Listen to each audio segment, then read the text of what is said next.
most famous nickname I've had was Lurch, and I got that in about 1967. I was playing juniors from Ed Goss, and that stuck. I grew up in Westminster, but basically was Sapperton, and it was such a good place for guys my age to grow up because there were so many good athletes born around that time and living in Sapperton. And the thing is, we used to compete with New West and Queensborough because Sapperton had their own minor lacrosse association. So 3 teams in the league were Queensborough, New West, and Sapperton. So I was always Sapperton in soccer and everything until junior, when I played for the Westminster Salmonbellies in junior. Well, I played soccer in the wintertime.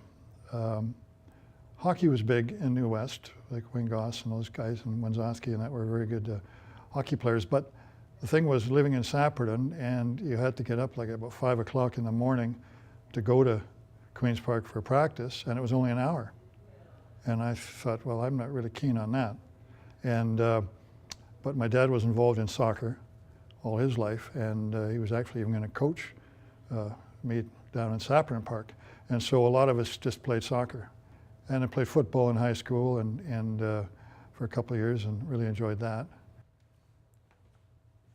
Ray Benny was my neighbor behind me, and Tracy Wright was just down the street. And the Goss family were close. And Ken Wenzowski was a little up the hill, we used to call it. But there, and not Bob Salt, Ron Pepper, I should say. I get Salt and Pepper mixed up all the time. But Ronnie Pepper, we could see his place. Kerry Gallagher, you know, there was just, and there was more, of course. But so we played all those years together in the minors, and it did really well.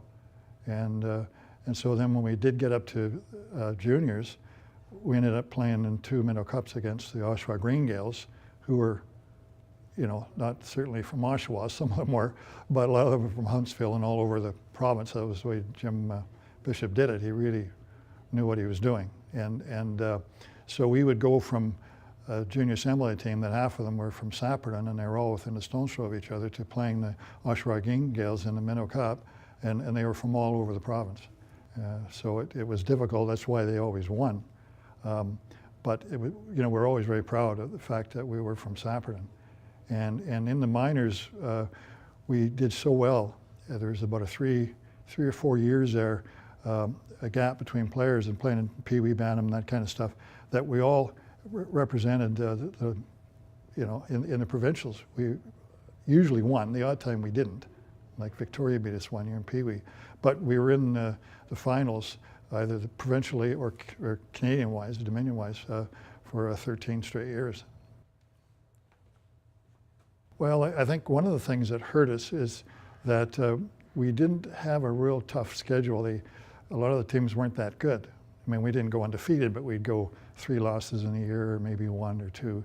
And then when we did get to the Minto Cup, boink, there's a different caliber of player. Instead of a team having 2 or 3 good players, they had like a dozen. And they were so well coached. They knew exactly what they were doing, and they knew the rules and how to bend them. And but they were just a great all-around team. There was no weaknesses. You couldn't look at them out on the floor and say, well, he's a third liner or something like that, because that's not the way it worked. They all had certain jobs to do, responsibilities, and they did them. And they were really, really, really tough to beat.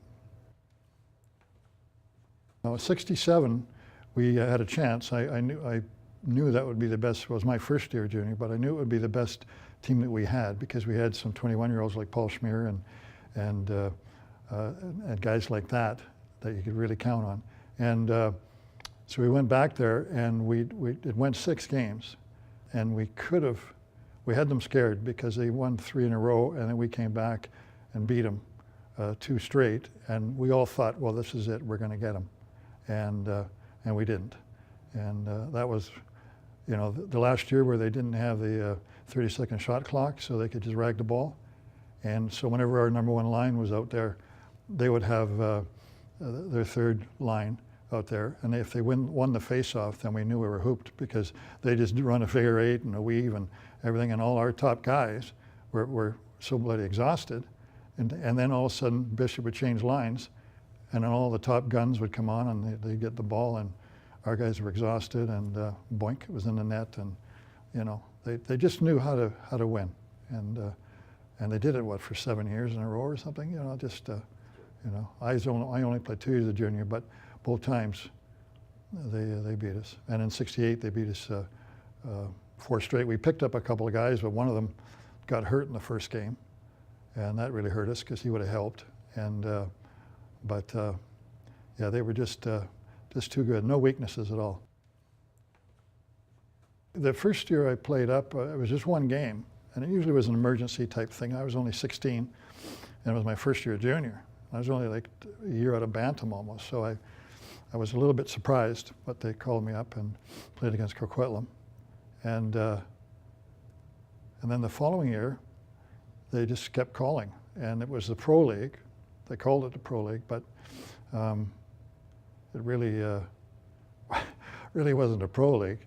But they called up a lot of us. There was about six guys minimum. They used to call up all the time, and we helped them because they had such great veterans in the West at that time, and we just fit in perfectly for them, because stuff they couldn't really do, we could do, but they could do stuff that we couldn't do, and so it was a perfect mesh, and they were great guys, and it was always an honor for me, because some of the guys I watched in the late '50s as a kid just starting off and walking up to Queen's Park on Thursday was seeing with guys like Doug McCrory and Cliff Sepka and Les Norman and Ken Audie.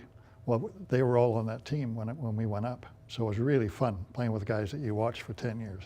So it was really good. And then what made it better was that we lost in the Minto Cup, and Oshawa flew back east with the cup. And then a bunch of them flew back out with the Detroit Olympics. That was also run by Jim Bishop.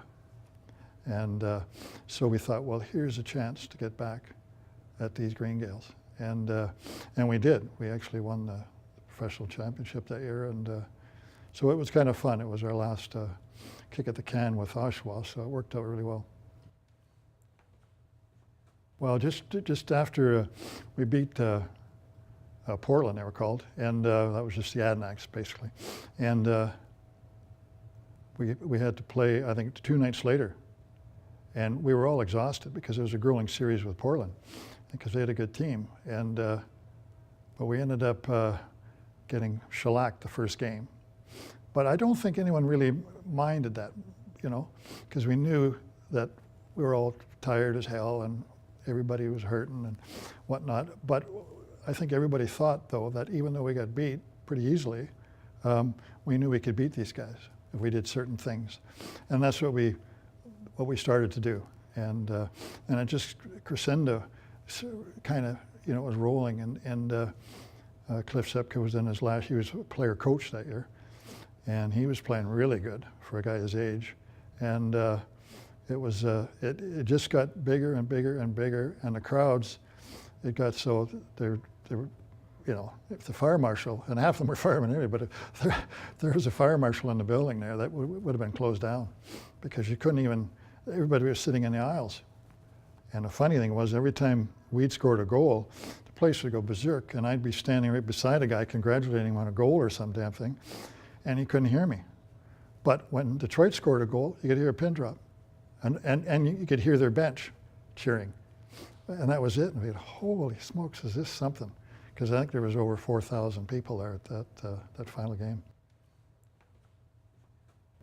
Well, you know, you sort of think when it happens like that young, because I was 17, that it's just going to keep happening. Well, a lot of good stuff did, but never quite to that extent. And never the experience of playing with guys you watched. And it was, you know, it was good all along, but nothing quite like that, you know. Well, we're up there cheering as loud as we could, yelling at Vancouver. And the thing with Vancouver was, in those days, they were the roughest, meanest, nastiest team around. And they would do things that, you know, they'd be thrown in jail for if they did them today. And, you know, things like, I remember I think Jack Bionda took a shot and hit Bill Chisholm right in the snout, and he heard a big splat all over the arena, and then he went down like he was shot, and he was, I guess. And then about 30 seconds later, he jumps up and sprints to the bench. And I'm turning to the guy saying, what the hell is going on? How does he do that? You know, and there was the rivalry aspect. I know they had a guy named Bill Barber, and he was kind of a goofy guy, and Jack Barclay, I know from New Westminster, didn't like him, so they were always going at it. And there was just that rivalry there. It was amazing. And I know Cliff Sepke was a pretty mild-mannered guy. I don't even think he ever swore that I heard. And so they were always over him, and he was one of the best players in the game. But they were on him, just chopping the living daylights out of him. And but it was just, it was something. And then we would throw things at the Carlings when they were coming off. And it was, one time, I think I told you this, but I had crunched up a popcorn thing, and they were walking towards the tunnel to their dressing room, and it was Chisholm, and he never had any teeth or anything. He's always goofy as hell. So I took the popcorn thing and rifled it, and I hit him in the, bonked off his noggin. He made this big growl noise and everything, and like he was coming up the stairs after me. So I took off. I thought, oh, I'm dead, And I ran behind Queen's Park, and then all the way, I think I got to the cemetery before I stopped, slowed down. But I never chased me, just scared the living daylights out of me. But that was the way it was. And then several of us used to hitchhike to go to, Kerrisdale Arena. Well, I didn't mind it. I mean, because it was part of the game. And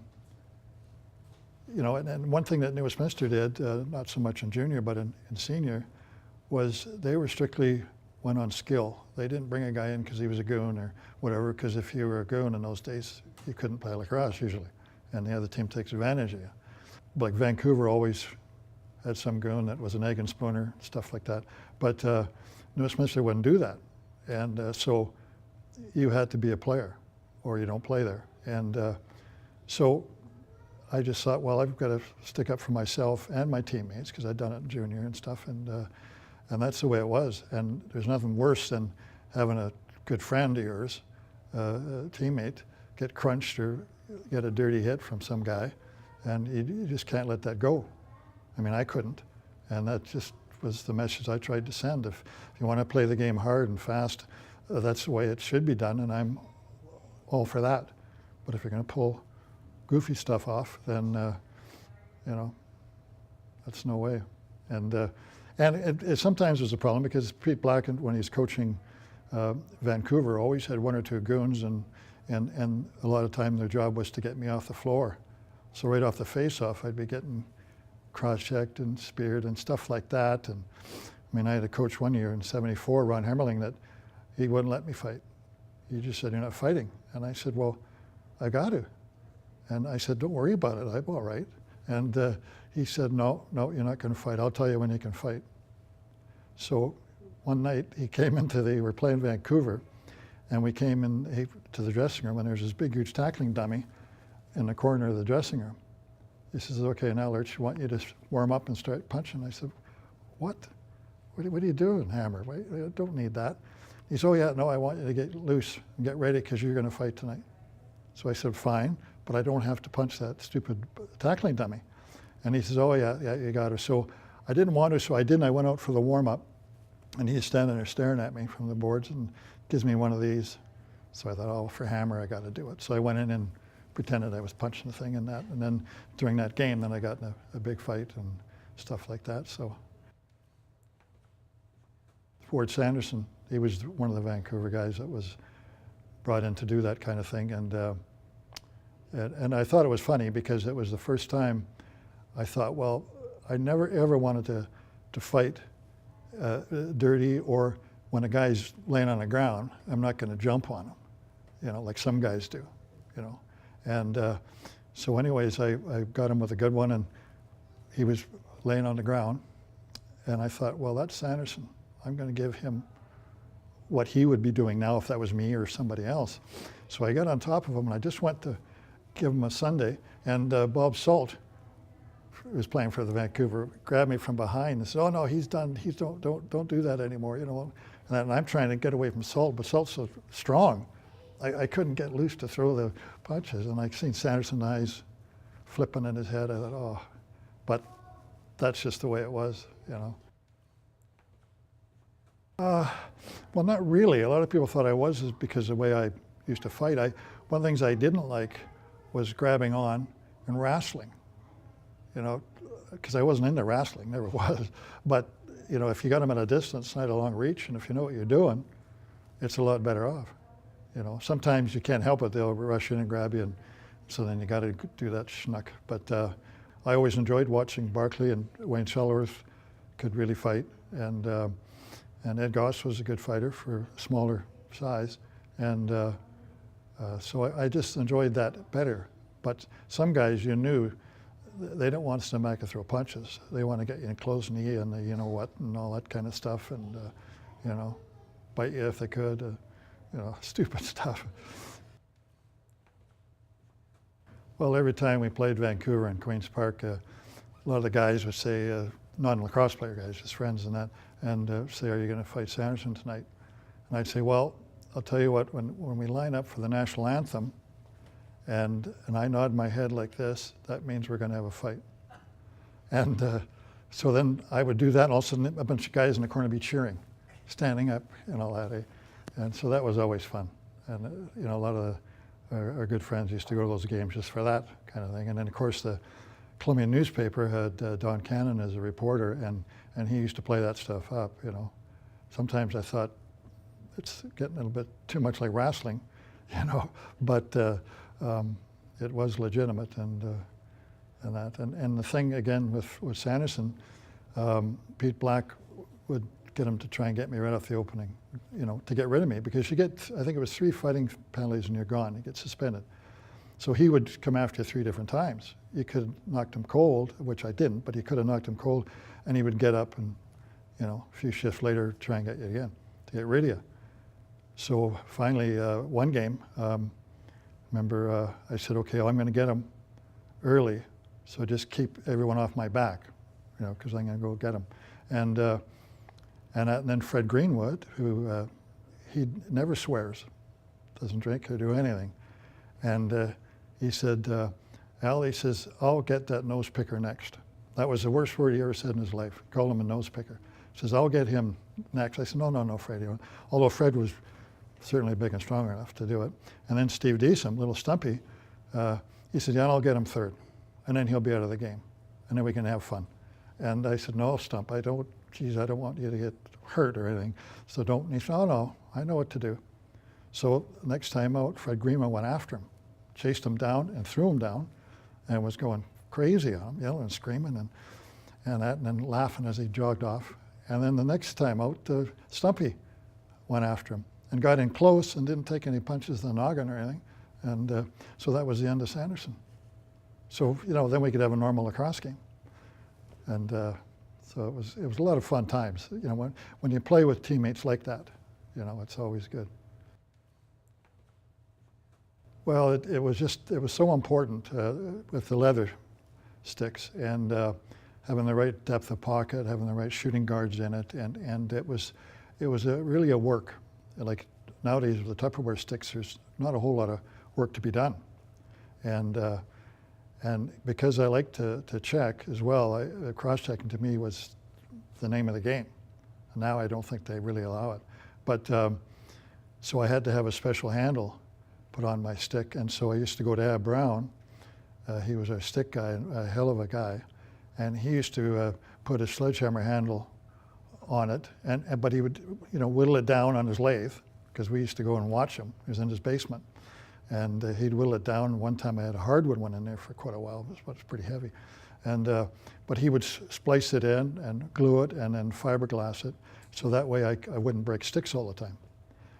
And then as far as getting the shooting, I was always at Hume Park with Ray Benny and Tracy Wright and a few of the guys, and we'd be down there all day, every day in the summer. I think I went on 2 holidays during my life. And so anyways, we just kept working on it until we had it just perfect. So you could throw a pass into a guy's stick like you're supposed to, or, you know, and that helped. And then, you know, you practice so much that you learn how to shoot, and that was, and where to shoot. And another thing that was something that I did all the time was when we went to games, even before I was playing junior and whatnot, go to games, watch how the other goalie played. You know, I knew how Les Norman played with New West, but I've, you know, watched Schweitzer and Don Hamilton and those kind of guys, and they had certain things they did all the time. And so I always kept that, you know, in the back of my mind, that this is the way he's going to try and stop me, or anybody, not just me, that's for sure. And so that worked out, because the very first game I ever played, I was 16, called up and playing in Coquitlam, and it was Merv Schweitzer in net.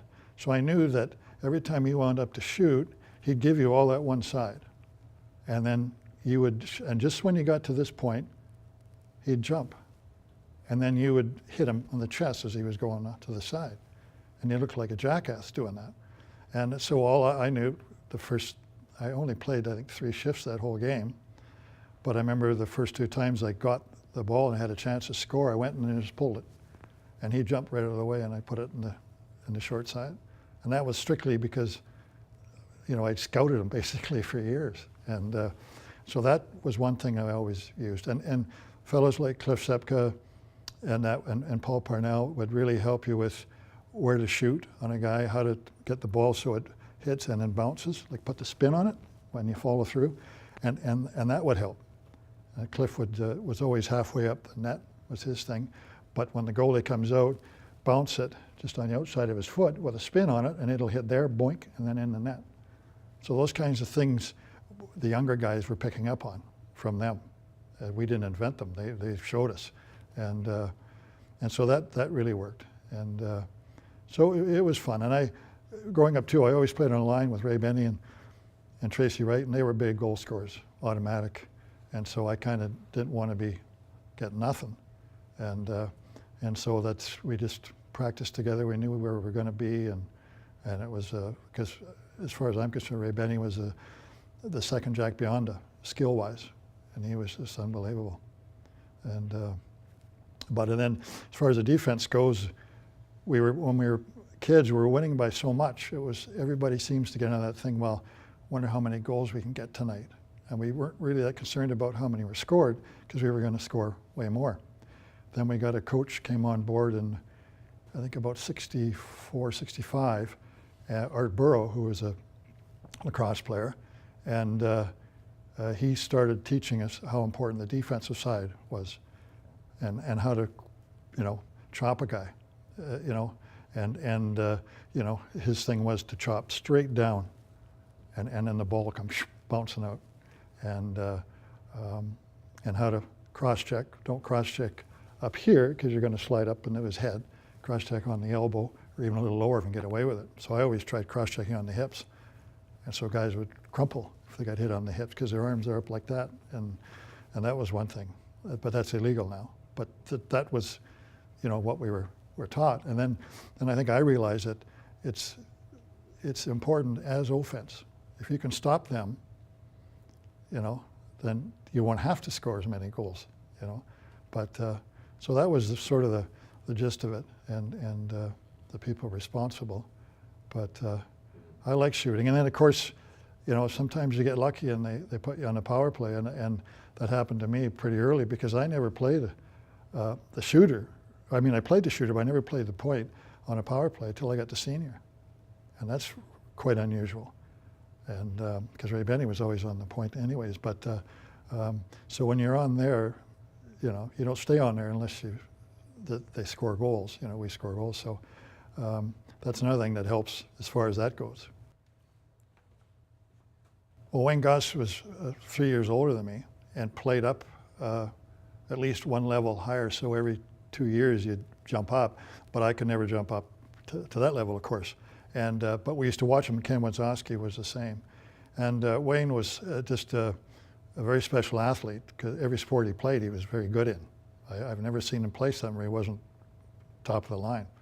And And and he wasn't a big guy, but he was strong, and his ability to beat people one-on-one was next to none. And he had his little tricks, you know, put his elbow on his left hand, he'd put an elbow on the guy's stick, so the guy'd go down like this, or he'd use a free hand.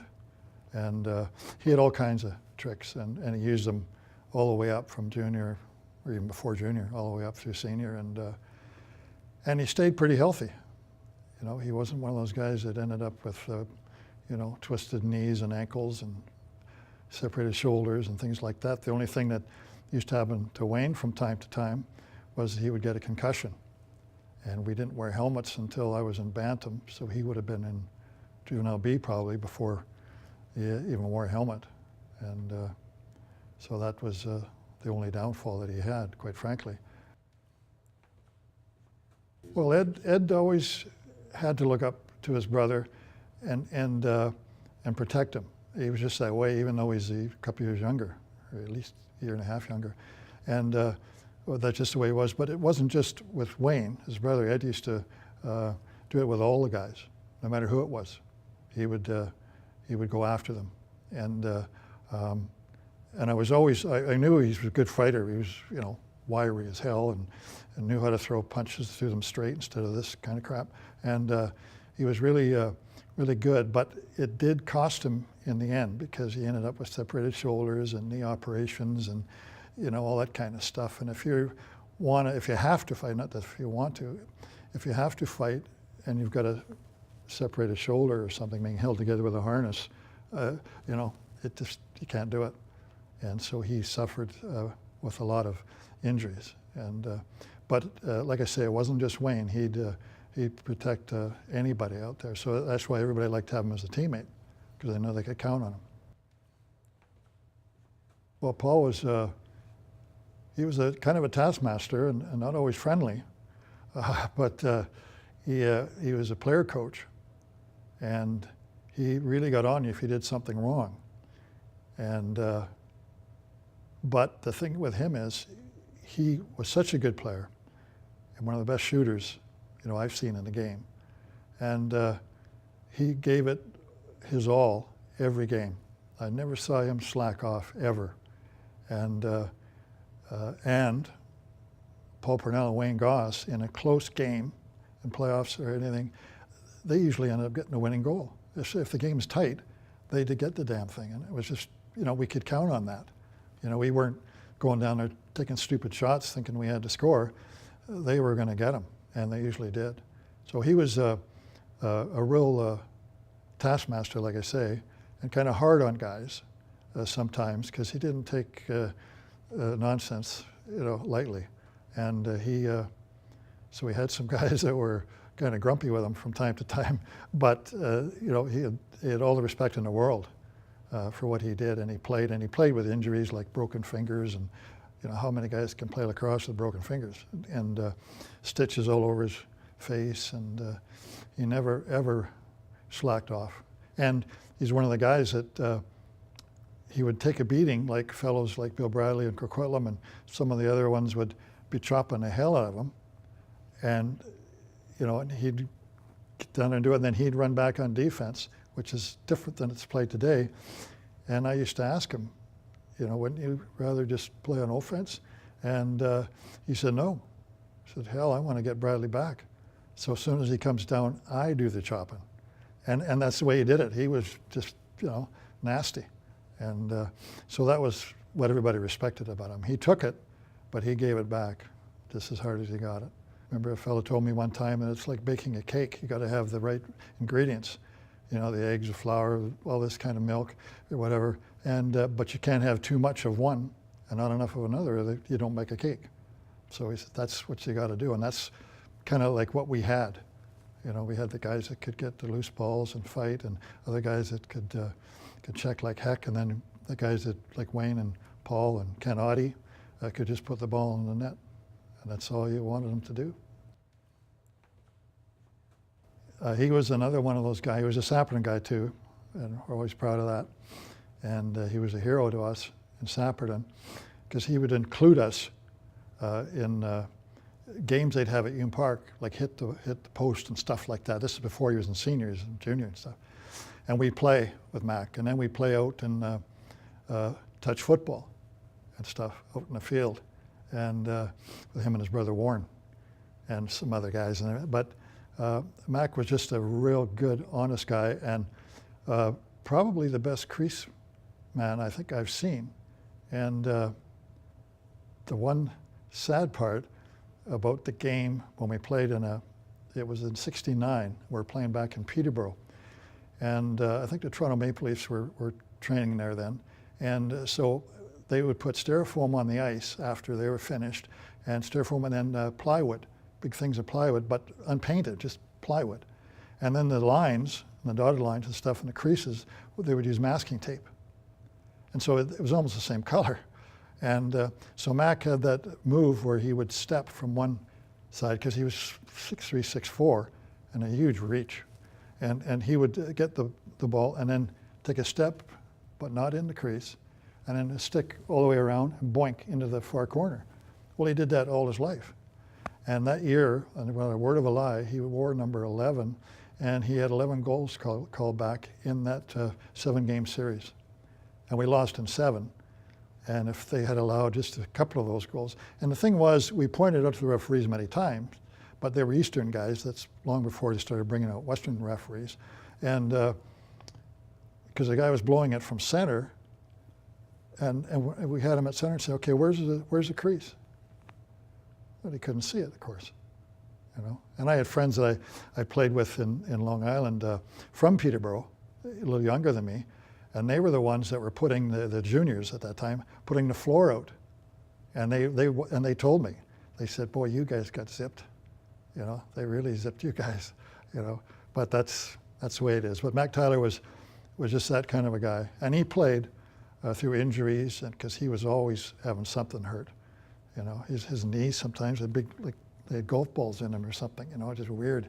And just a heck of a competitor and a wonderful person, you know, besides being a great teammate. Well, it was wood, as everybody knows. And I think at one point I think Nanaimo had a wooden floor many, many years before that. But the ball bounced differently, but you could hear it. And when it came off the side wall, you could really hear the ball. And you could hear the guys running on it. But it was everybody liked playing there, but it was easier for us because we practiced there too. And what happened as the years went by and the slats would break, they would start putting in hunks of plywood, paint it to green and all that kind of stuff. So, but then it would really bounce different. So we got to know a good bounce from a batter, what's the possibility if a guy throws you a bounce pass or something goofy. And so it was to our advantage. But I remember a lot of fans saying they just love the sound of all guys running at once on that floor, you know, and because you don't get that when you're on marble or whatever, you know. And so it was very, very special. And the one they got there now, the new one, is excellent. I mean, I've never played on there, but I did get out and throw a ball against the wall there a couple of times. Nobody's looking. And it would be a joy to play on that. We were all tied up at 3 games apiece. We'd lost the 6th game, and we were told, okay, you have to be, you know, there's a curfew, and if you want to have beer, go have 2 beer, and that's it, and head back. So that's what we did. And so as I was opening the door to get into the lobby, this guy came out, and I said, oh, excuse me, and I took a step back, and he said, what do you say to me? And he punched me in the noggin. And I'm thinking, what the hell else can go wrong here? So anyways, I grabbed him and punched him, and he broke through this barbershop window and went flying, and all this glass and everything. And then he got up and fled down the street. So instead of letting him go like I should have done, I said, hell with this shit. So I chased him, caught him, tackled him, and was punching him. And I remember Paul Parnell was up in one of the rooms yelling, stop that fight, you know. And policemen came by, 2 of them, and they just watched. They didn't want to get involved. And so anyways, I got thrown in the hoosegow, and They took my shoelaces, and I said, what are you doing that for? They said, well, you know, just in case we don't want you committing suicide or any of that. And I said, hey, not tonight I will. I said, if we lose tomorrow night, I might commit suicide, but certainly not tonight. And so anyways, they allow you one call. So I phoned Doug McCrory, of course, and he happens to be sitting in his room with the head guy for Peterborough. He was a judge, I think. I forget his name now. But he was president, I think, of the Peterborough team. And so anyways, he got me to take me and this maniac to this judge's house out in the boonies where he lived. Went in his house, and he's got his, you know, house coat on and everything, and he's writing his stuff down. And so I had to, he let us go on our own recognizance, and then I had to meet with a lawyer in the morning. So he went over and told me exactly what to say. This is what I'm going to ask you, and this is what you say. And I got a little crossed up because he said, the thing was, why did you chase him? And I was supposed to say, well, he was going to get away with breaking the window and all this kind of stuff. Well, I didn't say that. I says, because he slugged me and I wasn't going to let the son of a bitch get away. And he kind of groaned, and I said, but the judge was really good. And I'll never forget that this guy was from Lindsay, Ontario. And the judge said to him, are they all like you in Lindsay? And the guy said, no. And he says, well, this is that. And he had to pay the barber for a full day's pay and for this window and a bunch of other damages. And I got nothing. I was like a witness. So anyways, following the 7th game, the next night, we're getting introduced. And Shuttleworth wore number 2, I think it was. So he's the second guy out there. And people were yelling, Shuttleworth, you jailbird. And I'm sitting there not ready to come out yet. I mean, what the hell's going on? He didn't do anything last night, did he? So anyways, they got him mixed up with me. And he's wondering, why are they calling me jailbird? So I gave it to him too. I said, well, what did you do, for Christ's sake? But that game didn't end up too good because we ended up losing it by 1 goal. But well, 70 was kind of a get even type thing because we lost in 69 when they still called it pro. We lost in 7 games back in Peterborough. And we knew we were better, but we lost in 7. And so we thought, well, in 70, when they come out, we're gonna get them back. And when they came out, they had some extra additional players like Chuck Lee, who was a real good Green Gael, and a couple other guys playing for them. And I think Jimmy Higgs even, if I'm not mistaken, was playing on it. And we thought, well, they're gonna be a little better this year. We were up, I think it was 2-0 or 3-0. I'm not exactly sure now. But they were broadcasting the games on radio back to Peterborough.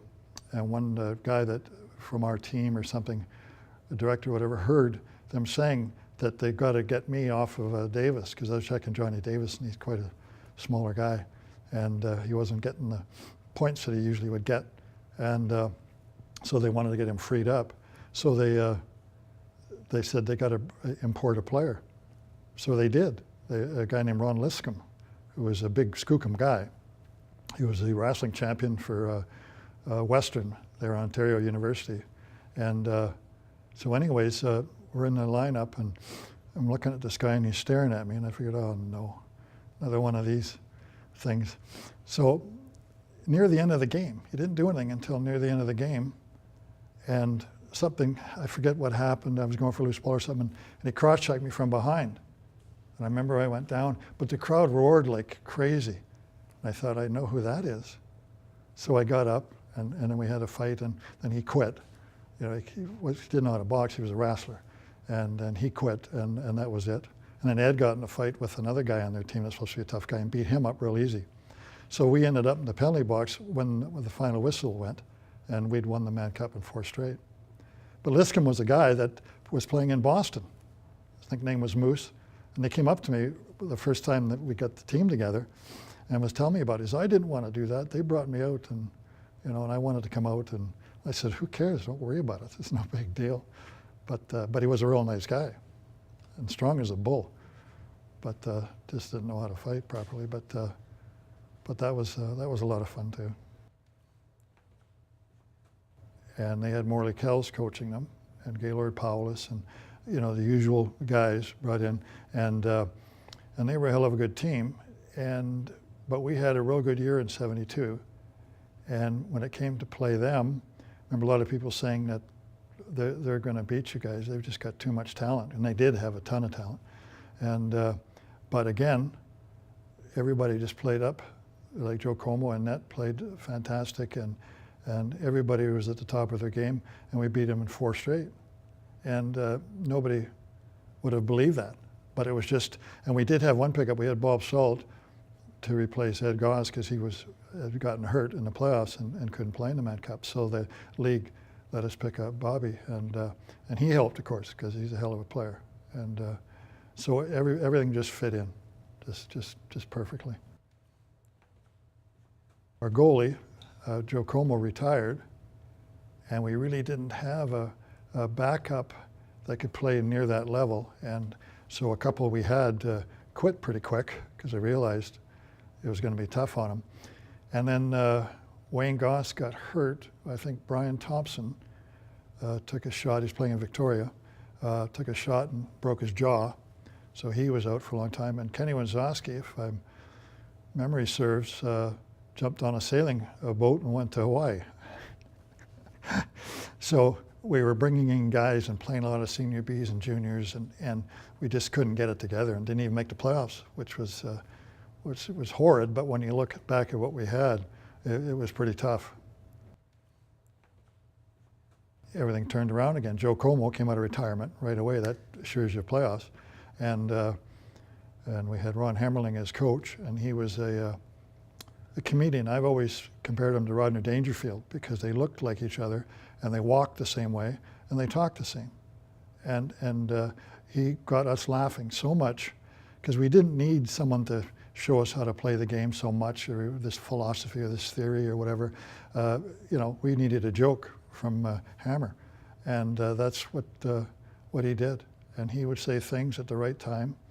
Because I remember one time there was when we were lining up in the tunnel, getting ready to come out, Hammer's cracking jokes, and everybody on our team's laughing. And the guy that was in the stands that night, I forget when I saw him, he said, I looked down and he said, all you guys were laughing your heads off, and you're going out for the game. I said, that was Hammer. You had to laugh.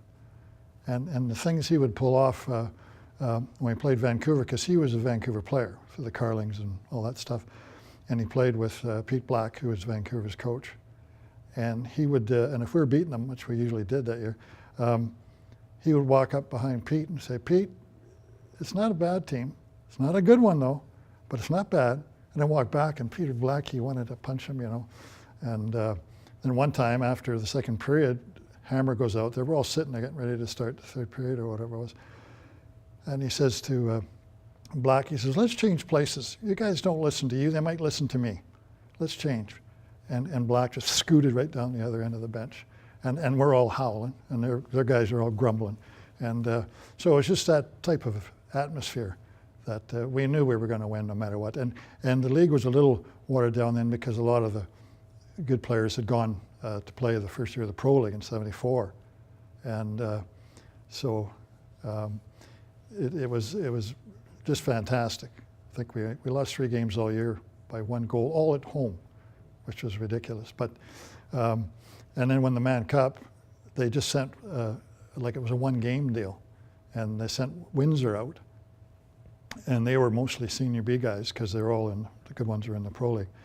So we beat them like it was nothing. It was like a practice, and so it was the easiest Mann Cup I think anybody's ever won. 1 game against a team that wasn't very good. But it was fun to have that 3 years like that, and to win the pro thing, because you never know how long it's going to last. If you're going to get hurt or something's going to happen, and you can't play anymore. And that's the thing. It is, while you play, if you can win something, and it bonds you together. And like I've always said, our guys bonded like crazy. And to this day, a lot of my best friends are still guys I played with.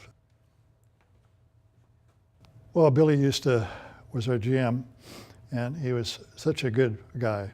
And he would recruit right, and he would even he doesn't want to hear this, I know that, but he used to throw in some of his own dough to buy sticks that were called Salmonbelly specials he had made back east on them, and stuff like that. And special running shoes, and get them dyed red. And he did all kinds of stuff to keep the boys together, and he brought out the right guys like Jan McGee and Jimmy Johnson in '76. When I wasn't there then, but they were there. And it just makes the team so much better. And that. But every time we played on a Saturday in Coquitlam, we knew we had to win because we're having a party back at Billy Stevenson's after, and it's no fun going to a party if you've lost. At least we never found it much fun. And so anyways, it was just, and he was so good with everything, just a wonderful, wonderful person. Because I was in junior in '68, we knew it was calling it pro, and Coquitlam was becoming Portland and stuff. We didn't really think about, though, when they say pro, you figure, well, there must be something in it. And but as a junior anyways, we never got a penny, but we didn't expect it or didn't want it. But I know some of the players on the team, like John Schmier and some other fellows like that, were pretty upset because they were promised a certain amount. And I think they ended up getting, I forget, changes, but like $3 a game at the end of the year is what they got. That didn't even pay for a couple nights of babysitting. And so that was, and that's why some of the fellows didn't come out to play after '68 because of that. But when you got up to the senior team, when we went up in '69 as underagers, you have a level that, this is what they told us.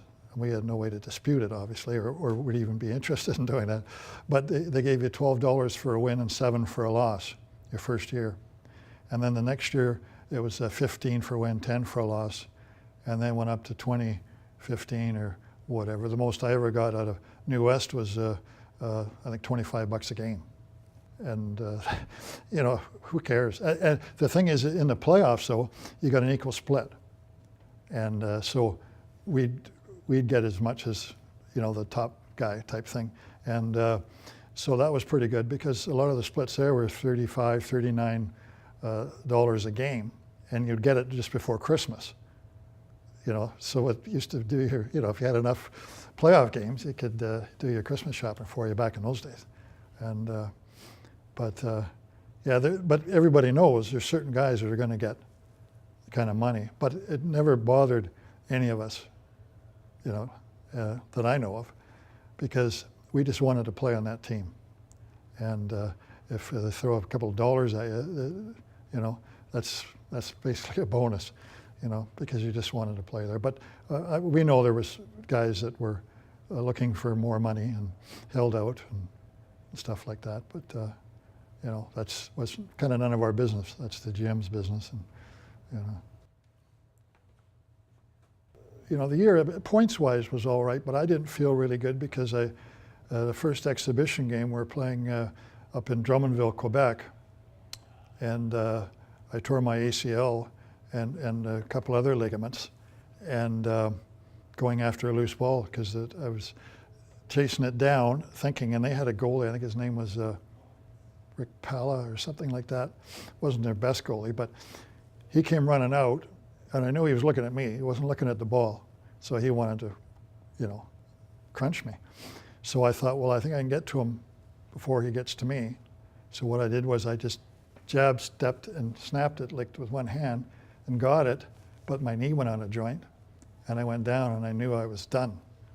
And I'll tell you a funny story with that is John Allen, the Corona guy, was on the floor at the time, running behind me.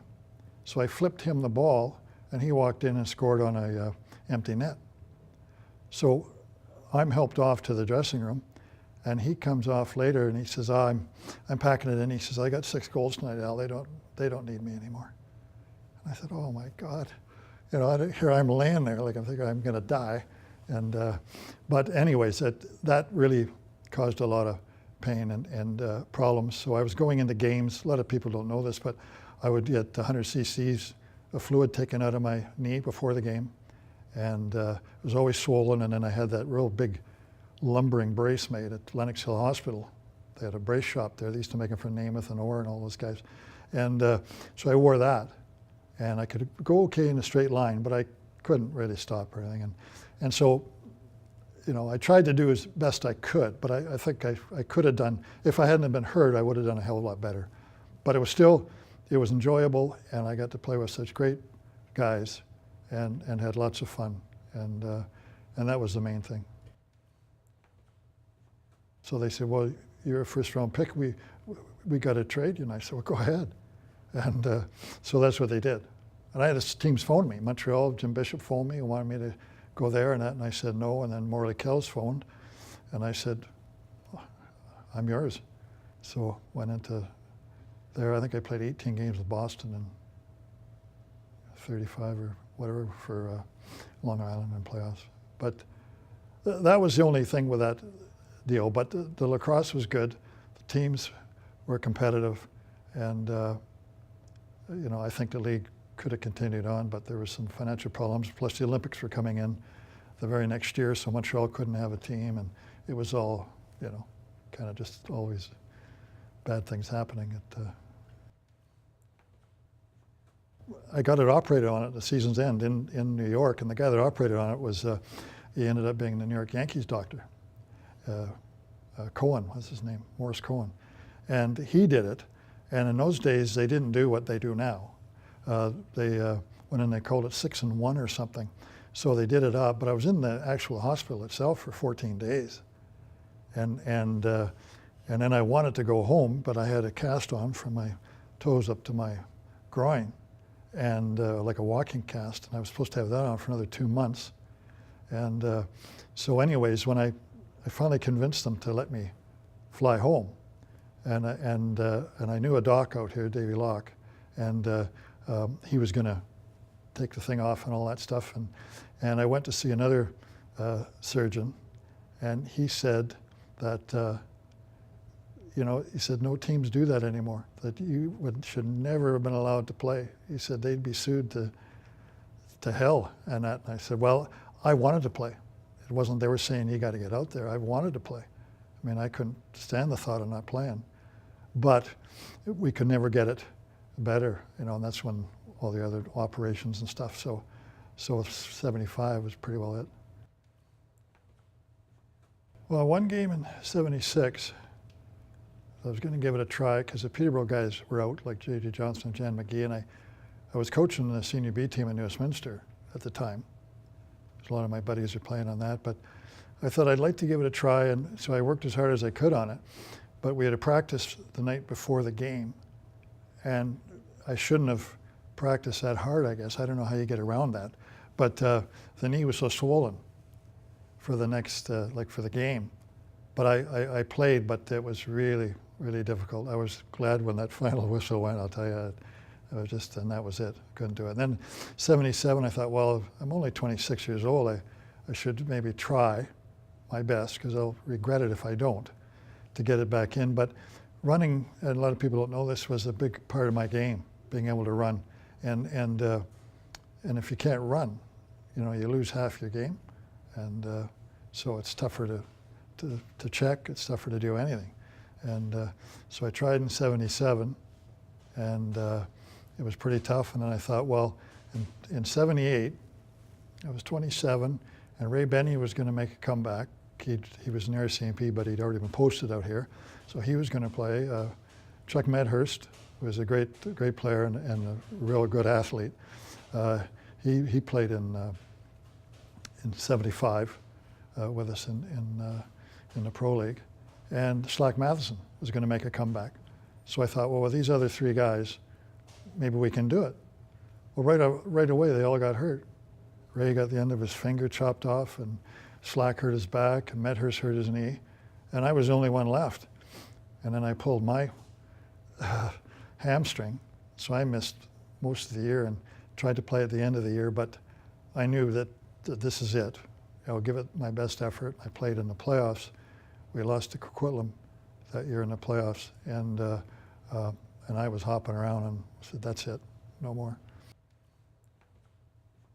Always wanted to coach, because I thought if you're coached by guys like Doug McCrory and Morley Kells and Art Burrow, and you take a little bit from all of them, and you know, give it a try, you know. And so I thought I would do that, and I did, and I enjoyed it. There's a couple things I didn't enjoy, but if you're going to coach, you've got to make sure it's like you're going to play. You've got to give it 100%. You're going to be there all the time. You're not going to skip practice or go fishing or, you know, whatever. And that's the thing that a lot of people don't understand, is that take it for granted coaching is easy, but it's not. It's actually tougher than it is to play, because playing comes natural, coaching is a little different. And but I did that for about 10 years total, coached 3 or 4 teams, and enjoyed it. But at the end, you know, I thought, well, that's it. I don't want to do it anymore. So why do it? It's like trying to play when you don't want to play anymore. And so that was it. But still met lots of good people. Every team that I coached, I get some great friends to this day. And that you wouldn't get that if you're stuck with one team, for sure. And so it worked out well. You know, I don't think so. I couldn't have worked harder on the knee. I really worked at it as hard as I could. But there was just too many miles on it. And even now, after I had it replaced, I still only got a 65%, you know, bend in it, which isn't very good. And that was after full, you know, rebuild and everything. So I don't think there's anything. I wish certain guys that I play with had played a little longer. You know, like I missed Ray Benny, of course, and Mickey Lynch, another guy that got hurt skiing and then decided that that was it. And there was a few others. But we had such a good group of guys, and if you can win 3 Mann Cups in a World Championship at the time you're 24, that's pretty damn good, I think anyways. And so I've got nothing to be upset about, I don't think.